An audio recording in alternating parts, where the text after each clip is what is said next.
Enfin, une planète douce en maison 6, Vénus en maison 6, et l'amour, la douceur, l'harmonie, le plaisir, la relation, tout ce qui va toucher à l'harmonie de Vénus, ici, touche à la maison du devoir, de la routine, du travail au quotidien, de notre vision de nous-mêmes, de notre utilité. Et ici, on a effectivement un lien très profond avec notre quotidien et ce qu'on aime et ce qu'on n'aime pas. Donc ici, vraiment, c'est quelqu'un qui va beaucoup dire ce qu'il veut pas, ce qui lui plaît pas au quotidien. Dans la relation aussi. Donc c'est un petit peu je dirais pas que c'est quelqu'un de capricieux, mais ça peut être quelqu'un qui ne se laisse pas intimider dans ce qu'il veut de meilleur pour lui-même. Et je trouve que c'est très bien. Il cherche l'harmonie pour soi, il veut plaire, il veut créer du lien, il veut être en contact et il veut valoriser effectivement la beauté et le confort au quotidien. C'est pas quelqu'un qui va travailler avec du sang par exemple, c'est quelqu'un qui va travailler avec plutôt des plantes, la beauté, le maquillage, la caméra, la beauté de la vie, la beauté du quotidien effectivement qui va rentrer dedans.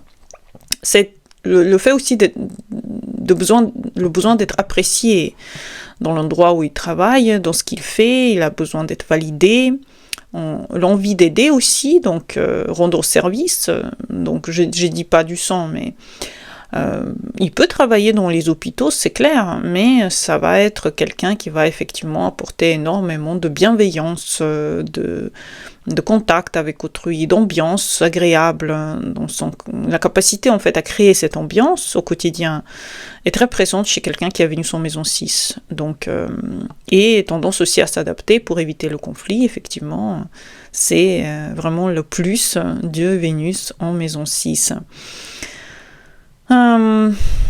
Et quelqu'un qui est très apprécié par les autres et qui apprécie beaucoup d'être en compagnie avec les gens. Il a inconsciemment besoin de reconnaissance, il a inconsciemment besoin d'être aimé, apprécié au quotidien, apprécié dans ce qu'il fait. Donc c'est tout à fait logique et normal que son amour passe un petit peu par les actions. Dans l'enfance, c'est un climat où l'amour passait par des actions, l'amour que l'enfant recevait passait par des actions un petit peu de vierge, c'est-à-dire par exemple tu nettoies, t'es un bon garçon, t'es une bonne fille, tu fais le ménage, c'est super, tu nettoies tes mains, bravo, tu nettoies tes dents aussi, donc le quotidien était valorisé par le fait que l'enfant il faisait beaucoup de choses pour être bien perçu par ses parents. Pour être aimé, pour être apprécié, il fallait être vraiment quelqu'un qui fait bien les règles, qui accepte ces règles, et être gentil, c'est être aimé aussi. Donc quelqu'un qui jouait à être gentil, c'est possible, qui n'était pas forcément toujours très gentil en général, mais il devait mettre le masque de quelqu'un qui est agréable, avec qui on veut discuter, quelqu'un qui est parfait par exemple, pour être aimé. Aider aussi, donc il fallait aider. Maman, est-ce que je peux t'aider à faire la table? Et maman disait, mais quel merveilleux enfant, mais qu'est-ce qu'il m'aide? Donc cette aide que la personne donnait pour être valorisée, pour être appréciée, pour être aimée. Donc l'aide, c'était quelque chose que l'enfant, il a su prendre comme état normal de sa valorisation de lui-même. C'était, si tu aides maman, si tu aides papa, bah t'es quelqu'un qui est aimé, apprécié, embrassé, câliné, etc.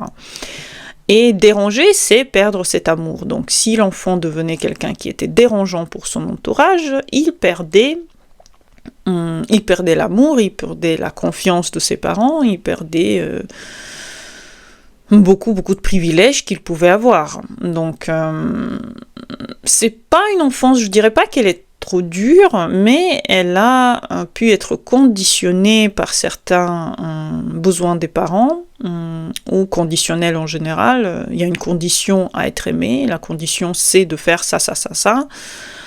Ça pouvait être une enfance qui, dans certains moments, était un peu trop dépendante des choses bien. Ça pouvait déranger aussi, de la beauté aussi.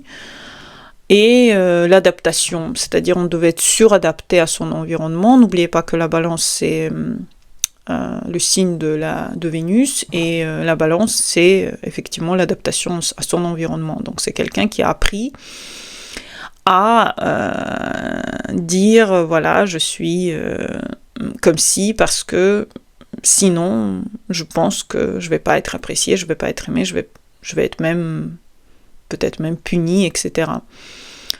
Et donc, cela crée un bébé, un enfant, ensuite un adolescent et un adulte qui devient agréable, serviable, qui évite les conflits. Un petit peu comme si vous aviez le nœud sud en balance, qui aide naturellement, qui est naturellement présent pour vous et au quotidien, qui a besoin de plaire pour maintenir cette harmonie, qui a besoin de tout faire pour les autres, un enfant agréable, même un peu trop plaisant. Et c'est en fait un slogan comme ça dans la tête.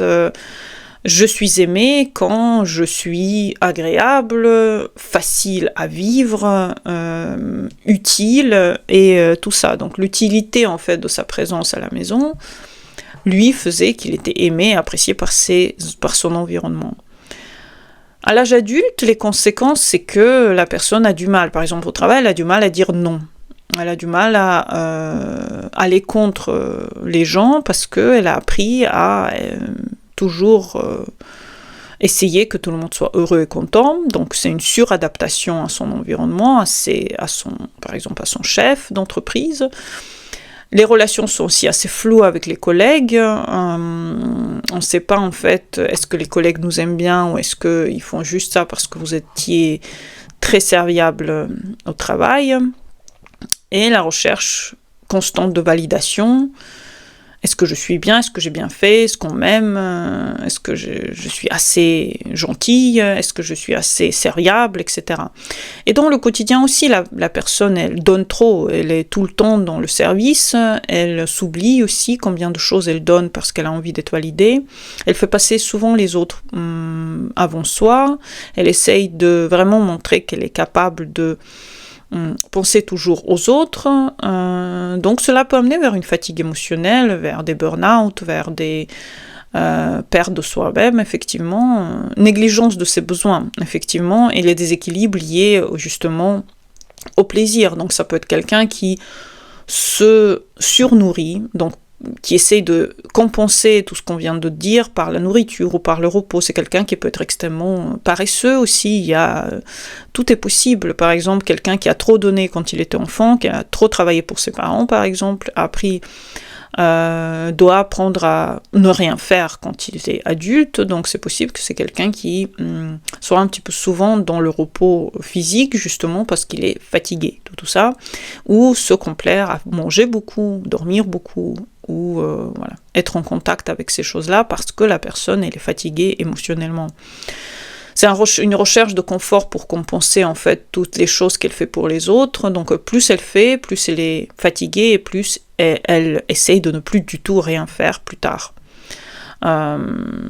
Et cela, les déséquilibres, il vient du fait que vous êtes longtemps occupé des gens et vous n'avez jamais donné de temps à vous-même. Donc, comment aligner tout ça et comment vous donner un peu plus de contact avec vous-même au quotidien. Donc d'abord, recevoir autant que donner. Donc vous avez donné autant, par exemple, vous avez existé pour les autres pendant 50% de la journée, 50% de la journée, vous devez aussi donner à vous-même. Donc vous devez disparaître dans vous-même, peut-être que vous devez prendre du temps pour aller dans le bain, aller vous promener, aller dormir. Le quotidien ne doit pas être autour de tout le monde tout le temps. Tout dépend aussi de quoi Vénus est maîtresse dans le thème. Venez en consulte si vous voulez connaître la position exacte de tout ça et savoir comment sortir exactement pour vous de cette situation. Il faut regarder beaucoup de choses, c'est pas juste Vénus en maison 6, mais avant d'aider aussi, demandez-vous, est-ce que j'ai vraiment envie d'aider? Est-ce que la personne ne peut pas s'en sortir tout seule? Parce que vous allez perdre votre énergie en aidant quelqu'un. Donc, il faut absolument que ça soit important et sans vous, ça soit pas possible. Par exemple, si c'est votre bébé et s'il a vraiment besoin de vous. Mais si c'est quelqu'un qui demande souvent votre aide et c'est quelqu'un d'adulte et c'est quelqu'un qui pourrait lui-même s'en sortir très très bien, il faut aussi savoir savoir dire non à ce moment-là.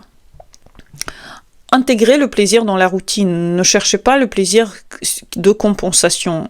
C'est des petits moments agréables que vous incluez dans chaque jour de votre existence. Des environnements beaux que vous vous donnez, un environnement dans lequel vous vous plaisez.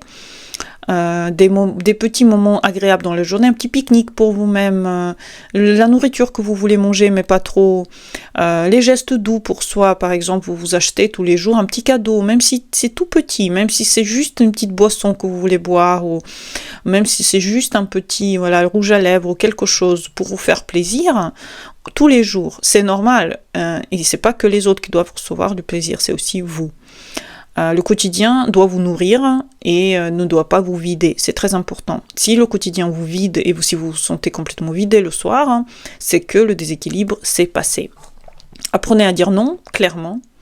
Vous n'êtes pas disponible tout le temps, vous ne devez pas être disponible tout le temps. Regardez aussi votre nord, venez en consulte si vous avez besoin de regarder où il se situe, parce que c'est important de connaître un petit peu quels sont vos buts de vie.